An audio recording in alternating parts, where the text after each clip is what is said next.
Maqaa Abbaa, Ilma, Hafuura Qulqulluu, Waaqayyo tokko, Amiin. Maqaa Abbaa, Ilma, Hafuura Qulqulluu, Waaqayyo tokko, Amiin. Maqaa Abbaa, Ilma, Hafuura Qulqulluu, Waaqayyo tokko, Amiin. Ani Waaqayyo gooftaan keessanii qulqulluu akkuman ta'e, isinis qulqulloota ta'a.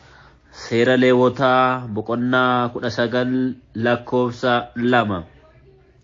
Kabajamtootaa fi jaalatamtoota maatii Waaqayyoo kan isin jaalatu, isinillee Waaqayyoon kan jaalattanii bakka garaa garaa taa'uudhaan sagalee Waaqayyoo kana hordofaa kan jirtan hundumti keessaniyyuu maqaa Waaqayyo gooftaa keenya, fayyisaa keenya, qoricha keenya Yesuus Kiristoositiin nagaa Waaqayyoon isin gaafadhaa akkam jirtu, akkam yoo nageessanii. Ameen. Galateeffamuun amala waaqummaasaa kan ta'e galata Waaqayyoo jennee akka galateeffannuuf arraba keenya, qooqa keenya kan nuuf saaqee maqaan Waaqa keenya baraan gabaraatti kan galatoomee fi kan ulfaatee nuuf yaa ta'u. Akkasumas illee maqaa isaa waamnee maqaa ishii dhiisuun kan nuuf hin danda'amne sababa fayyina keenyaa kan taate maqaan haadhasaa qulqulleettii dubaroo Maariyaam mirga ilma isheetti kan kabajamtee fi kan ulfaattee nuuf yaa taatu.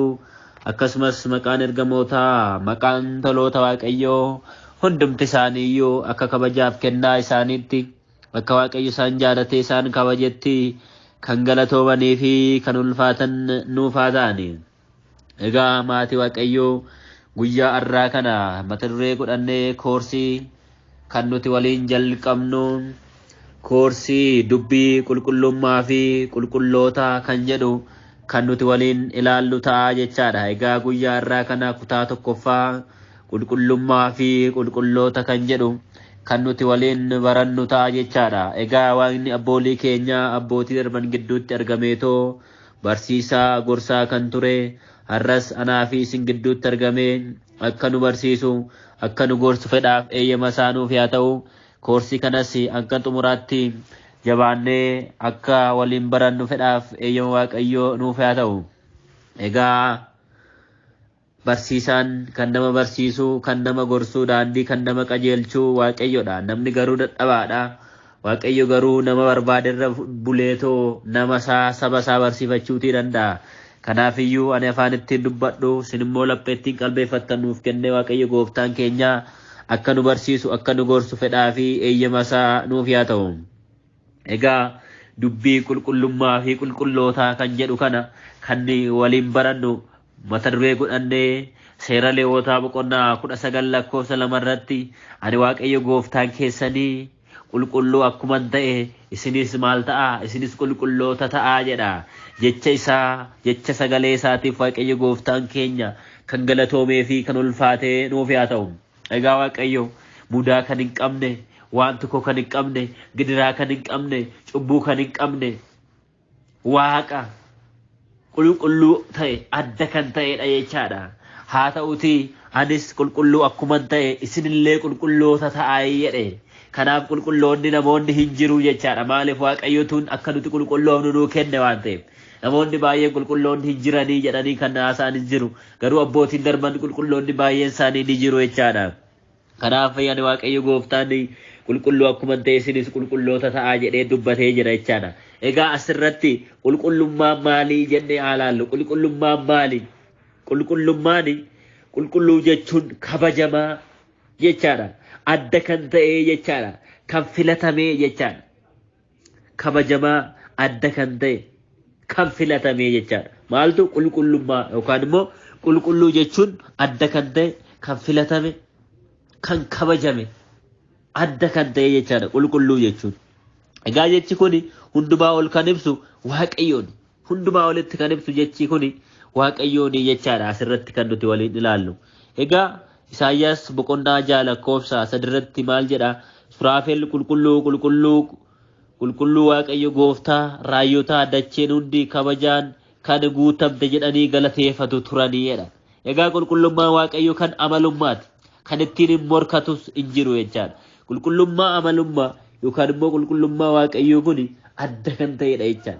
Adda kan ta'e eenyumtuu kan ittiin morkachuu hin dandeenye eenyumtuu kan angasaa ga'uu hin dandeenye qulqulluu adda ta'edha jechaadha Waaqayyoon. Saamu'eel isa tokkoffaa boqonnaa 2 lakkoofsa 2 irrattis kan akka Waaqayyoo qulqulluu hin jiru jedha. Kan akka Waaqayyoo keenya tolaan hin jiru. Isa malees qulqulluun hin jiru jedha. Isa malee maaliinis hin jiru qulqulluun hin jiru. Kan akka Waaqayyoo keenya qulqulluun maaliin ta'u hin jiru. Maaliif qulqullummaa Waaqayyoo adda waan ta'eef qulqullummaa isaa namoota wajjin walitti dhufu waan ta'eef kan akka Waaqayyoo qulqulluun hin jiru jedha.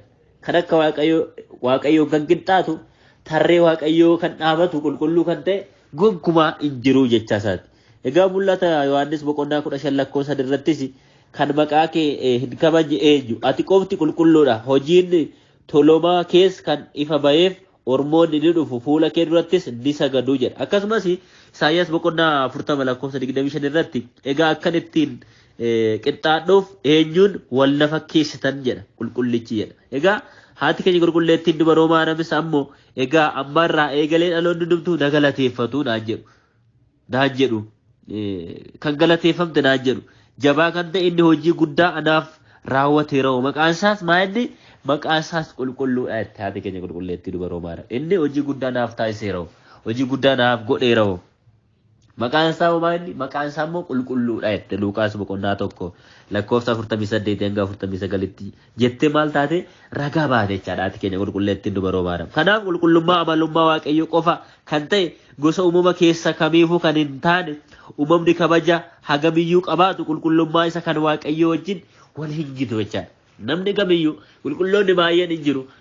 Fuulduratti kan nuti waliin ilaallu namoonni qulqulloonni bifa meeqaan laaluu dandeenya bakka meeqatti qoodamu kan jedhu kan koorsii keenya keessatti kan waliin barachaa deemnudha. Garuu qulqullummaa kan akka Waaqayyoo kun Waaqayyoo kan qixxaatu kan Waaqayyootti dhiyaatu qulqullummaa amalummaa yookaan immoo qulqullummaa waaqummaa kan qabu tokkollee hin jiru jechaadha. Egaa qulqullummaa cubbuurraa fagaachuudha. Qulqullummaa gaafa jennu namni qulqulluu ta'e yoo jenne inni badii qabu yookaan immoo badii hin hojjenne yookaan immoo badii isaatiif gaabbii galee kana booda badiitti hin deebine kan jennu yoo ta'e qulqullummaan walumaa galatti cubbuurraa fagaachuu jechaadha. Haa ta'u malee jechi qulqulluu jedhu uumama qofa kan ibsu osoo hin taane jalqaba bu'uurri isaa Waaqayyoof kan himamudha. Jalqaba Waaqayyoof kan himamudha. Qulqullummaan kun kan namaa kennu ofii isaa qulqulluu ta'ee deebi'ee immoo qulqullummaa kennaa kan namaa kennu eenyudha? Waaqayyoodha jechaadha. Kan nama qulqulleessu qulqullummaa kennaa kan namaaf kennu. Egaa Waaqayyo immoo amalummaa isaatiin qulqulluudha. Maal isaatiin Waaqayyo jalqabuma amaluma isaatiin baay'ee qulqulluudha jechaadha. Namni garuu cubbuu hojjeteeyyuu booddee qulqulluu ta'uu hin danda'a. Badiirraa dhiisee gidiraa garaagaraa dhiisee maal ta'uu hin danda'a? Qulqullaa'uu hin danda'a. Waaqayyo garuu akkasitti hin taane duras mudaa kan hin qabne har'as mudaa kan hin qabne cubbuu tokkollee kan hin qabne qulqulluu adda ta'edha kan isaa jechaadha. Egaa uumamni inni uumes akkuma amalummaa isaaniitti qulqulloota ta'anii akka jiraatan fedha Waaqayyooti. Namni qulqulluu akka ta'uuf kan eeyyame eenyu Waaqayyoodha. Kan kenne eenyu Waaqayyoodha. Kan Waaqayyo kenne immoo namni namarraa fuudhuu hin danda'u. Ani Waaqayyo gooftaan keessan qulqulluu akkuma ta'e isinis qulqulloota taa'eedha. Akkamitti qulqulloota taana cubbuurraa fagaanneet badii dhiifneet gidiraa dhiifneet waan gaarii yaaduu waan gaarii hojjechuu kanarra waan gaarii yoo hojjenne firii 30 60 dhibba sana yoo buusne maal arganna qulqullummaa sadarkaa qulqullummaa arganna jechaadha. Kanaaf akka nuti qulqulloofnu immoo kan nuu kenna eenyudha? Waaqayyoodha jechaadha. Waaqayyo qulqullummaa amalummaa yookaan qulqullummaa waaqummaa isaatiin qulqullummaa qaba. Qulqullummaa waaqummaa isaatiin kanaan immoo qulqullummaa gadaanaa ta'e immoo kan saatii gadi namaaf kenna jechaadha. Egaa akkasuma qulqulluu Phexros ergaa isaa irratti inni isin waame qulqulluu akkuma ta'e isinis adeemsa keessan hundumaan maal taa'edhe qulqulloota taa'e. Inni isin waame maal akka ta'e inni isin waame qulqulluu akkuma ta'e isinis adeemsa keessan hundumaan qulqulloota taa'e. Egaa asirratti namni qulqulluun hin jira jechaadha. Namoonni baay'een amma qulqulloota kan nuti kabajnu kana abboota qulqullootaa kan nuti sagada kenna kabaja kennaa kan nuti kenninuuf kana namoonni keessattuu manaafiqoonni kana fudhatan jechaadha. Kana fudhatan. Kanaafiyyuu inni isin waame qulqulluu akkuma ta'e isinis maal ta'a qulqulloota ta'a jedheetiin barreeffamee jira jechaadha. Egaa Waaqayyo amalummaa isaatiin qulqulluu fi cubbuu isaaf kan hin taane sadarkaa qulqullummaa isaas uumamni hangana ga'e jedhee dubbachuun kan ibsamu miti. Waaqayyo gooftaan keenya qulqullummaa amalummaa qaba jenneerra namni garuu qulqullummaa sadarkaa qaba. Qulqullummaa sadarkaa qaba.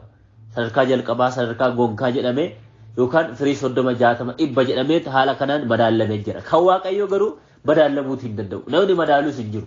Uumamni qulqullummaa Waaqayyo madaalus hin jiru jechaadha. Hagana kan hin jedhamne adda kan ta'e jechaadha qulqullummaan sun. Egaa uumamtoota keessaa qulqullummaa kanaan akka jiraatan Waaqayyo kan goffachiise ergamootaa fi dhala namaa yoo ta'an qulqullummaan dhala namaa garuu yakkaa fi cubbuu addaam raawwateen kan irraa mulqame yoo ta'u qulqullummaa isa duraa sanattis deemuuf cubbuu irraa fagaatee addunyaa cubbuun guutamte kana mo'atee yoo hanga dhumaatti kan jiraatu ta'edha qulqullummaan. Qulqullummaan kun namni kamiyyuu cubbuu hin hojjeta. Cubbuu hojjete sana dhiise namni kamiyyuu immoo abbootiin keenya qulqulloonni darban kan cubbuu otoo hin hojjetiin umurii isaanii daa'imummaa isaanii ka'anii Waaqayyo garaadha isaanii keessatti isaan filates qulqullummaa gonfaatiin hanga xumuraatti kan jiraatanis baay'een isaanii hin jiru. Warri kaan immoo badii hojjetu badii isaa sanarraa qulqullaa'ee cubbuu sanarraa dhiqameetiin qulqullummaa kennaa kana argachuuti ni danda'a jechaadha. Egaa jecha qulqulluu jedhu kana bakka lamatti qoodnee too ilaaluu hin dandeenya. Qulqullummaan kun bakka lamatti kan qoodamu. Inni tokko qulqullummaa amalummaa yookaan immoo qulqullummaa waaqummaa jechuu ni dandeenya. Qulqullummaa amalummaa yookaan immoo qulqullummaa waaqummaa jechuu dandeenya. Lammaffaan immoo qulqullummaa kennaati. Qulqullummaa kennaati jecha qulqullummaa kennaati.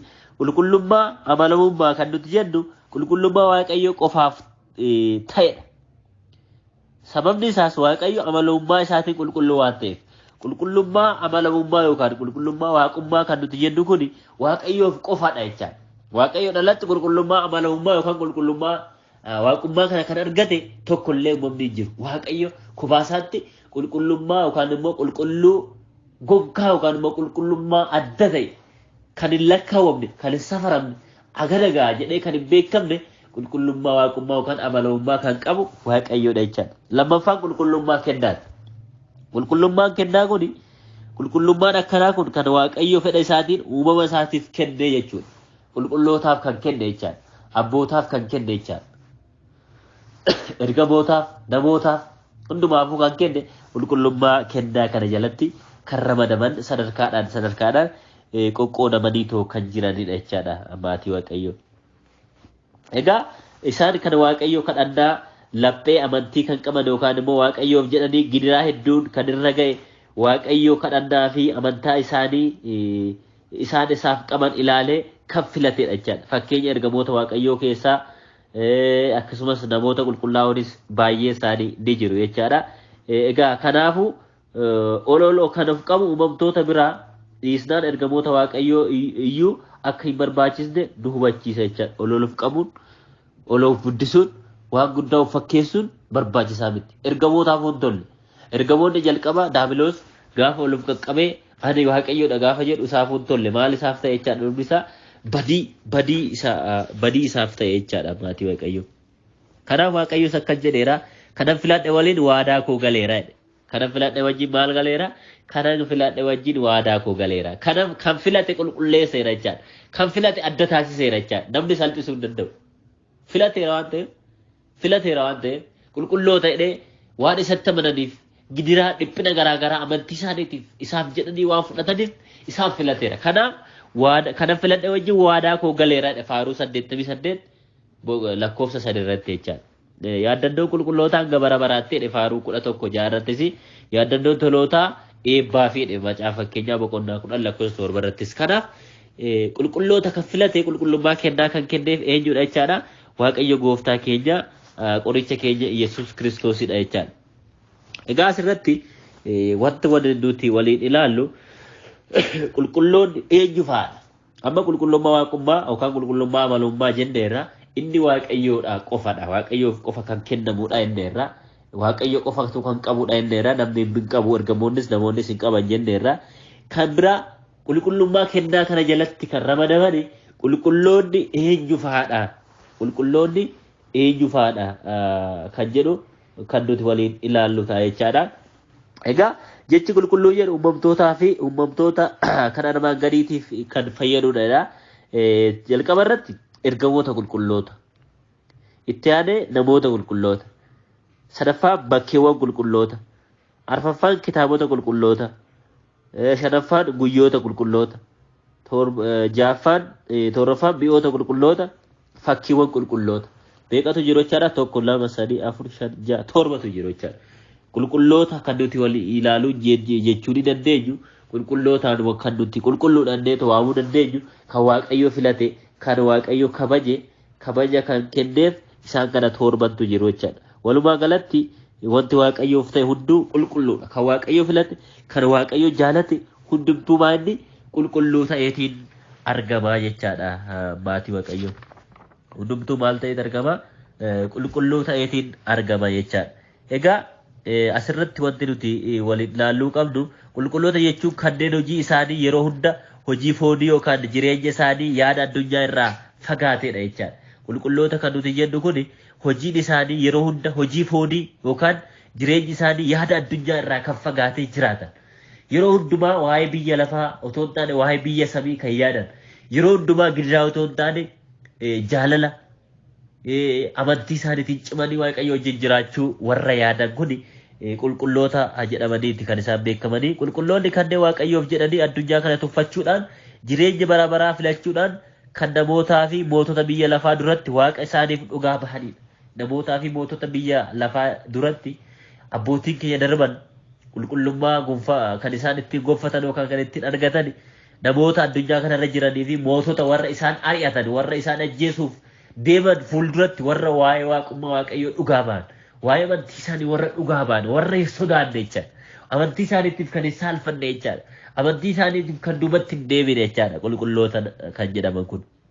Egaa waaqayyo xu'aashaa'ota sanbata koo eeganiif waan na gammachiisan waan godhaniif kakuu koo jabeessanii waan eeganiif ani mana qulqullummaa koo keessatti ijoollee dhiiraa fi dubaraa qabaachuu irra kan caalu maqaa bara baraa seenaa isaaniitti yaadataman nan kennaafi Isaayyaas boqonnaa 56 lakkoofsa 5 irratti akkas jedha jechaadha. Warroota sanbata koo eeganiif waan na gammachiisu waan godhaniif kakuu koo jabeessanii waan eeganiif ani mana qulqullummaa koo keessatti ijoollee dhiiraa fi dubaraa qabaachuu kan caalu maqaa bara baraan hin badne maallan godhaafi mana qulqullummaa koo keessatti nan kennaafi eessatti mana qulqullummaa koo keessatti nan kennaafi kanaaf waaqayyoon warra isa gammachiisan warra waan gaarii hojjetan warra cimanii amantii isaaniitiin cimanii dhaabataniif qulqullummaa kana kennaafi jechaadha. Maaliif abbootii maqaa abbootaatiin cillaatiin kan qarratsameef kunoo isa kanaaf Isaayyaas boqonnaa 56 lakkoofsa 5 irratti mana qulqullummaa koo keessatti maqaa bara baraan hin badne nan kennaafi kan isaan ittiin yaadataman. Kanaaf cillaatii haadha keenya qulqulleettii dubaroo Maariyaam cillaatii Abuuna Gabra Manfis Qidduus kan Mikaa'elaa kan qulqulluu Gabreelii kan ergamootaa fi akkasumas abboota kanaaf cillaatii maqaa isaaniitiin kan qarratsameef maaliif waan isa gammachiisu waan godhaniif maqaa ilma dhiiraa yookaan immoo intala dubaraa kan caalu mana qulqullummaa isaa keessatti kenneef jecha eenyu kenneef waaqayyotu kenneef har'a cillaatiin maqaa qulqullootaatiin maqaa qarratsama jenneetoo dubbachuu barbaachisaa miti jechaadha. Warri akkasitti hubatan kun warra beekne yookaan immoo warra dubanne jennaan. Kanaaf maqaa caalu mana qulqullummaa koo keessatti nan kennaaf jedhee dubbateera jechaadha. Egaa qulqulloonni haala kamiin argatu yoo jennee fudhanne qulqulloonni qulqullummaa haala kamiin argatu jennee fudhanne kennaadhaan argatu cubbuu irraa fagaachuudhaan addunyaa gaduu jireenya bara baraa filachuudhaan kadhannaa fi hojii gaarii kan waaqayyo isaanitti gammadu raawwachuudhaan qulqullummaa argatu jechaadha. Kanaaf karaa kana afaniin argatu kennaadhaan cubbuu irraa fagaachuudhaan addunyaa gaduu jireenya bara baraa filachuudhaan kadhannaa fi hojii gaarummaa hojjechuudhaan yookaan immoo hojii gaarummaa raawwachuudhaan qulqullummaa kennaa kana argata jechaadha namni. Egaa qulqulloota kan jedhaman isaan kamii kan nuti jenne laalle kun isaan kana uumama waaqayyoo kennaa isaa irra bulche qulqulloota jedhama. Raajicha Isaayyaas boqonnaa 6 lakkoofsa 3 irratti mul'ata boqonnaa 4:8 irratti ilaaluu dandeenya. Sugdi waaqummaa kan irra bule qulqulloota jechuu ni dandeenya. Fedhii foonii isaanii lubbuuf kan bichisiisan qulqulloota jechuu ni dandeenya. Fakkeenya raajicha Daani'el wareegama Giyoorgis Yohaannasii fi kanneen kana fakkaatan karaa kadhannaa gaarii waaqayyoon kan fakkaatan fakkeenya kan akka Daawit fa'aa jechaadha. Galataaf aarsaadhaa fi eebbaaf jireenya isaanii kan gaggeessan qulqulloota jedhamu. Qulqullummaa yeroo dhalatan irraa kaasee jireenya isaaniitiin kan kennameefidha. Gara haadha isaanii keessatti warri filataman jechaadha. Qulqullummaa yeroo dhalatan irraa kaasee gara haadha isaanii keessatti filatamanii kan waaqayyo isaan filate qulqulloota jennaani qulqulloonni aaltuu mootummaa waaqayyoo ta'uuf waaqayyo of dabarsanii kan of kennan waggeela Maatiyuus boqonnaa 19 lakkoofsa 12 irratti ilaaluu dandeenya qulqulloonni kan waaqayyo filatedha hojii gaarii isaanii filachuudhaan aaltuu mootummaa isaa kan isaan taasise jechaadha Yaaqoob boqonnaa 5 lakkoofsa 17 irratti ilaaluutii dandeenya jechaadha egaa walumaa galatti wantoota amma torban nuti waliin ilaalle kana jechaadha qulqulloota warri jedhaman ergamoota qulqulloota namoota qulqulloota bakkeewwan qulqulloota kitaabota qulqulloota guyyoota qulqulloota mi'oota qulqulloota fakkiiwwan qulqulloota isaan kun qulqulloota jedhamu warri waaqayyoof waamaman warri wanti waaqayyoon qulqullaa'e kamu kan waaqayyo qulqulleesse kamiyyuu maanni qulqulloota kan immoo qulqulluudhaan waamuutii hin dandeenye maal waaqayyotu waan filateef jechaadha egaa guyyaa boruu ergamoota qulqulloota yenneetoo kan nuti itti fufnu ta'a waaqni abboolii keenya nu gidduutti argamee kan nu barsiise kan nu gorse maqaan waaqa keenya baraan gabaraatti kan galatomeef kan ulfaatenuuf haa ta'u galanni waaqayyoof haa ta'u hanga bara baraatti amiin